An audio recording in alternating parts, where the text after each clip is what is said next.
ഫസ്ബിർ സബ്റൻ ജമീല, അതുകൊണ്ട് താങ്കൾ ഭംഗിയായ ക്ഷമ ക്ഷമിച്ചു കൊള്ളുക. അപ്പോൾ ഇവിടെ ഇതിനെക്കുറിച്ച് പറയാൻ കാരണം എന്താ? സബറിനെ കുറിച്ച് പറയാൻ കാരണം എന്താ? ഇത്രയും ആയത്തുകൾ പറയുന്നത് അന്ത്യനാൾ എന്താണ് സംഭവിക്കാത്തത് എന്ന് പറഞ്ഞ് തിരക്ക് കൂട്ടുന്ന വെല്ലുവിളിക്കുന്ന കാഫിര്യങ്ങളെ കുറിച്ചാണ്, നിഷേധികളെ കുറിച്ചാണ്. പിന്നെ പെട്ടെന്ന് സബറിനെ കുറിച്ച് പറയുന്നത് എന്തുകൊണ്ടാണ്?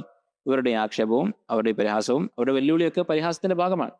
നീ പറയുന്നത് സത്യമാണെങ്കിൽ, നീ യഥാർത്ഥത്തിൽ റസൂലാണെങ്കിൽ ശിക്ഷ കൊണ്ടുപോവാ എന്നാണ് പറയുന്നത്. അപ്പൊ അവരുടെ ഈ പരിഹാസവും വെല്ലുവിളിയൊക്കെ കേൾക്കുമ്പോൾ എന്താണ് ചെയ്യേണ്ടത്? അതുപോലെ പ്രതികരിക്കുകയല്ല. ഇല്ല, നമ്മൾ ഇന്ന് അനുഭവിച്ചുകൊണ്ടിരിക്കുന്ന കാര്യമാണത്. ഇങ്ങനെയുള്ള പരിഹാസങ്ങൾ നമ്മൾ പല മാധ്യമങ്ങളിലൂടെയും പല വേദികളിലും കേൾക്കാറുണ്ട്. അപ്പൊ എന്താ ചെയ്യേണ്ടത്? ഒരു മുഅ്മിന്റെ ഡ്യൂട്ടി എന്താണ്? അവിടെ ദേഷ്യം തീർക്കുക എന്നുള്ളതല്ല. ഫസ്ബിർ സബ്റൻ ജമീല, മനോഹരമായി ക്ഷമിക്കുക, സബർ കാണിക്കുക. അപ്പോൾ ഇതാണ് പ്രത്യേകിച്ച് ദുർബലാവസ്ഥയിലുള്ള മുഅ്മിനീങ്ങൾക്ക് ഉള്ള ഉത്തരവാദിത്വം. ആക്ഷേപങ്ങളും പരിഹാസങ്ങളും ഒക്കെ ഉണ്ടാകുമ്പോൾ സബർ, ഫസ്ബിർ സബ്റൻ ജമീല. അപ്പൊ സബർ എന്ന് പറയുന്നത് വളരെ പ്രയാസകരമായ കാര്യമാണ്. അതുകൊണ്ടാണ് അതിന് വലിയ പ്രതിഫലം. ഇന്നമാ യുവഫ സാബിറൂന അജ്റഹും ബിഗൈരി ഹിസാബ്. കണക്കില്ലാതെയാണ് അല്ലാഹു തആല പ്രതിഫലം കൊടുക്കുക. ഇല്ല, ചിലപ്പോൾ ഒരാൾ സബർ ഇല്ലാതെ ധീരത കാണിച്ചാൽ ആളുകൾക്ക് അവനെ അഭിനന്ദിക്കും. അല്ലെ, ഒരാൾ ചിലപ്പോൾ, ഉദാഹരണത്തിന് ഒരാൾ നമ്മുടെ നാട്ടിൽ ദീനിനെ പരിഹസിച്ച് സംസാരിച്ചെന്ന് വിചാരിക്കാം. ഒരാൾ പോയിട്ട് അവിടെ എന്തെങ്കിലും അക്രമം കാണിച്ചു, ആ പരിഹസിച്ച ആളെ പിന്നെ ഉപദ്രവിച്ചു, അടിച്ചു എന്ന് വിചാരിക്കാം. എല്ലാവരും കൈയടിക്കും. ആ അടിച്ചതിന്റെ പേരിൽ ചിലപ്പോൾ ജയിലിൽ പോയോ അല്ലെങ്കിൽ വേറെ എന്തെങ്കിലും ബുദ്ധിമുട്ട് സഹിച്ചിട്ടൊക്കെ ഉണ്ടാവും. അതൊക്കെ വളരെ ത്യാഗമായിട്ട് നമ്മൾ കാണും. അത് ത്യാഗമല്ല, അത് അള്ളാഹുവിന്റെ കൽപ്പനക്കെതിരായിട്ടുള്ള കാര്യമാണ് അയാൾ ചെയ്തത്. അവിടെ മിണ്ടാതിരിക്കുന്നവൻ എന്ന് പറഞ്ഞാൽ ദീനോട് കൂറില്ലാത്തവനും മിണ്ടാതിരിക്കുന്ന ആളല്ല, അത് സബറല്ല. അതവന് അവിടെ സബർ എന്ന് പറയില്ല. അതിന് സബർ എന്ന് പറഞ്ഞാൽ നമ്മുടെ ഉള്ളിൽ നിന്ന് ഒരു വികാരം ഉണ്ടാകുന്നു, ദേഷ്യമാകാം, മറ്റെന്തെങ്കിലും വികാരം, അത് നിയന്ത്രിക്കുന്നതിനാണ് സബർ എന്ന് പറയാം. അപ്പൊ അള്ളാഹുവിനെ പരിഹസിക്കുന്നത്, ദീനിനെ പരിഹസിക്കുന്നത് കേട്ട് ഒരാൾ അതിനുള്ള ഇസ്ലാമികമായ ശിക്ഷയും പ്രതിക്രിയയും ഒക്കെ നടപ്പിലാക്കാൻ പറ്റാത്ത സാഹചര്യത്തിൽ, പറ്റുന്ന സാഹചര്യങ്ങൾ ഇസ്ലാമിക ഗവൺമെന്റുകൾ ചെയ്യേണ്ട കാര്യങ്ങൾ ചെയ്യും. അതല്ലാത്ത സാഹചര്യങ്ങളിൽ അവിടെ ക്ഷമിക്കുക, സ്വയം നിയന്ത്രിക്കുക എന്നുള്ളത് അതൊരു ഇബാദത്താണ്, അതിന് പ്രതിഫലമുണ്ട്. ഇത് നിങ്ങൾ ആലോചിച്ച് നോക്കി, ഇനി ഇതിന്റെ പ്രായോഗികമായ വശങ്ങൾ എവിടെയൊക്കെ, ഏതൊക്കെ മീഡിയയിൽ എങ്ങനെയൊക്കെ നമ്മൾ കേൾക്കുന്നുണ്ട്, അവിടെയൊക്കെ എങ്ങനെയൊക്കെ നമ്മൾ പ്രതികരിക്കുന്നുണ്ട് എന്നുള്ളതൊക്കെ. ഫസ്ബിർ സബ്റൻ ജമീല. വിശുദ്ധ ഖുർആനിൽ 3 കാര്യങ്ങൾ ജമീൽ എന്നുള്ള വാക്ക് ഉപയോഗിച്ച് പറഞ്ഞിട്ടുണ്ട്. സബ്റുൻ ജമീൽ, സഫുൻ ജമീൽ, അതുപോലെ ഹജറുൻ ജമീൽ. എവിടെയൊക്കെയാണ്? ഒന്ന് ഇത് ഫസ്ബിർ സബ്റൻ ജമീല. മറ്റൊന്ന് അസഫുൽ ജമീൽ എവിടെയാണ്?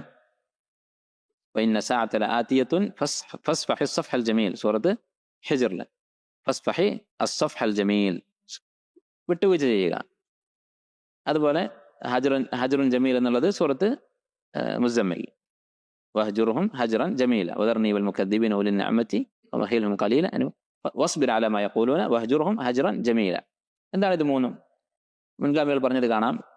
സബ്റുൻ ജമീൽ എന്ന് പറഞ്ഞാൽ സബ്റുൻ ബിലാ ശക്വ, പരാതി പറയാതെ ക്ഷമിക്കുക. ഇങ്ങനെ ഒരു അവസ്ഥ വന്നല്ലോ എന്ന് പറഞ്ഞ് പരാതി പറയാതെ, അള്ളാഹുവിനെ കുറിച്ച് പരാതി പറയാതെ ക്ഷമിക്കുക. സഫ്ഹുൻ ജമീൽ എന്ന് പറഞ്ഞാൽ സഫ്ഹുൻ ബിലാ അദ, വിട്ടുവീഴ്ച ചെയ്യുക, ഉപദ്രവിക്കാതെ. അഫൻ സഫ്ഹുൻ ബിലാ ഇതാബ്, ആക്ഷേപിക്കാതെ വിട്ടുവീഴ്ച ചെയ്യുക. ഒരാൾ നമ്മൾ ഉപദ്രവിച്ചു, അവനോട് നമ്മൾ വിട്ടുവീഴ്ച ചെയ്യുന്നു, കുറേ അവനെ കുറ്റം പറഞ്ഞിട്ടാണ് വിട്ടുവീഴ്ച ചെയ്യുന്നത്. അത് സഫ്ഹുൻ ജമീലല്ല, സഫ്ഹാണ്. അടിച്ചിട്ടില്ല, കേസ് കൊടുത്തിട്ടില്ല, അല്ലെങ്കിൽ അതിലും വലിയ കാര്യങ്ങളൊന്നും ചെയ്തിട്ടില്ല, പക്ഷെ നാവ് കൊണ്ട് അതിനെ കുറിച്ച് കുറ്റം പറയുന്നുണ്ട്, ഇതാബ്, ആക്ഷേപിക്കുന്നുണ്ട്. അപ്പൊ അത് സഫ്ഹുൻ ജമീലല്ല, സഫ്ഹാണ്, പക്ഷെ സഫ്ഹുൻ ജമീലല്ല. ഹജറുൻ ജമീൽ എന്ന് പറഞ്ഞാൽ ഹജറുൻ ബിലാ അദ. എന്താണ് ബിലാ അദ? ഉപദ്രവിക്കാതെ. ഇപ്പൊ ഹജർ ചെയ്യാന്ന് പറഞ്ഞാൽ പരിഹസിക്കുന്ന ആളുകളെ, ഉപദ്രവിക്കുന്ന ആളുകളെ, വിഡ്ഢികളെ, അനാവശ്യമായി തർക്കിക്കുന്ന ആളുകളെ, അതുപോലെ തന്നെ തലാലത്തിന്റെ ആളുകളെയൊക്കെ ഒഴിവാക്കുക.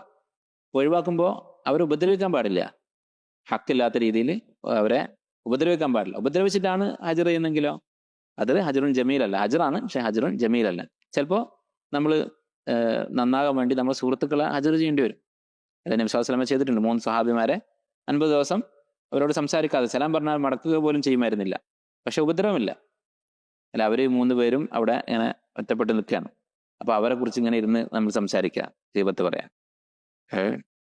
അതുപോലെ തന്നെ അവരെ ഏതെങ്കിലും രീതിയിൽ ഉപദ്രവിക്കുക, അതൊന്നും ചെയ്തിട്ടില്ല നബി സല്ലല്ലാഹു അലൈഹി വസല്ലം. മാത്രമല്ല, അവരുടെ ആ ഹജറിന്റെ കാലാവധി കഴിഞ്ഞപ്പോൾ വളരെ സന്തോഷത്തോടുകൂടി സഹാബത്ത് അവരെ പോയി ആ സന്തോഷ വാർത്ത അറിയിക്കുകയാണ് ചെയ്തത് എന്നുള്ളത് ചരിത്രത്തിൽ ഹദീസിൽ കാണാം, സ്വഹീഹ് മുസ്ലിമിലുള്ള ഹദീസിൽ. അപ്പോൾ ഇതാണ് ഫസ്ബിർ സബ്റൻ ജമീല.